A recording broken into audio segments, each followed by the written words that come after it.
Lors de cette tâche 2019, une communication importante était l'apport de l'L-thrombopag dans l'immunosuppression de patients avec des aplasies médulaires pédiatriques, c'est-à-dire des patients qui avaient moins de 18 ans. Et le NIH a rapporté 40 patients traités de manière prospective où l'L-thrombopag était rajouté au sérum antilymphocytaire de cheval et la cyclosporine. Et ces 40 patients étaient comparé à des patients historiques, contrôle historique, qui n'étaient pas exposés à l'L-thrombopag. Et le message principal est le fait que l'L-thrombopag n'augmente pas la réponse de ces patients pédiatriques et que l'L-thrombopag, donc chez l'enfant, même si on ne sait pas encore pourquoi, n'a pas d'intérêt dans l'amélioration de la réponse. Donc en pratique, des enfants qui sont réfractaires au traitement standard par SAL cyclosporine n'ont pas intérêt à passer par l'L-thrombopag et doivent plutôt aller à la greffe directement. Une communication importante de la part du Johns Hopkins en oral lors de cet ASH était les greffes haploïdentiques dans l'aplasie médulaire qui, pour ce qui est des patients réfractaires, c'est-à-dire après un premier traitement immunosuppresseur, donnent des résultats intéressants. 20 patients traités, 20 patients en vie, avec un conditionnement plutôt réduit.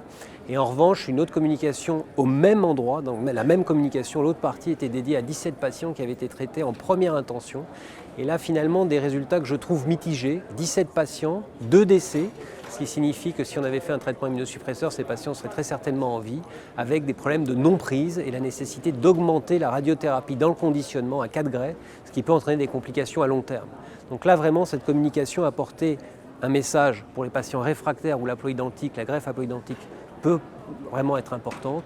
Et aussi un autre message d'être un peu plus réservé quand on veut faire des greffes haploïdentiques dans les aplasies médulaires en première ligne. Une troisième communication, mais cette fois-ci affichée, un poster par le centre de référence aplasie médulaire, était au sujet de la maladie de Fanconi et des patients qui avaient une maladie de Fanconi transformée, soit en leucémie aiguë ou myodysplasie, avec une approche séquentielle, c'est-à-dire le fait de faire une chimiothérapie et une greffe tout de suite après la chimiothérapie. Et l'intérêt en fait est d'éviter les aplasies prolongées chez ces patients qui ont des réserves médulaires faibles et donc la possibilité d'infection et donc de ne pas être greffé qui est le seul traitement curateur. Et la bonne nouvelle, c'est que cette approche sur 18 patients a permis d'obtenir une réponse d'environ 60% de survie à 2 ans, alors qu'on était plutôt dans l'ordre de 20 à 30% sur des contrôles historiques. Donc c'est quelque chose qui est là vraiment intéressant et qui méritera d'être validé de manière prospective.